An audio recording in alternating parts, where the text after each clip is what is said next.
Hi friends, in this video I am going to show you how to sharpen a pencil for good lettering and also for quality drafting. Many have facing this problem while sharpening a pencil. Sometimes it ends up like this or like this or maybe like this. Here I am using a 2B pencil and a 9mm cutter, which will give you better result than using an 18mm heavy duty cutter. Take approximately 2.5 cm. Start removing the wood from the corners of the pencil.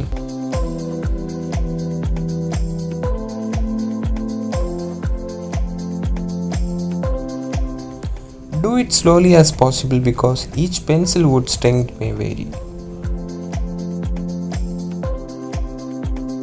Then go for the flat side, like this. That will give you a proper finish towards the end. Now to the main part, the graphite. Sharpen it gently. Make sure that the lead is half the size of the wood which you have removed already. The ratio is 1:2. So the coming video I will be showing you how to handle a pencil while you drafting. This lead is 1 and this wood portion is 2. The ratio is 1:2. You may wonder why we should stick on this ratio. The thing is, the result which this is going to give is far better than others. Thanks for watching this video. Don't forget to subscribe. See you guys in the next video. Till then, take care. Bye.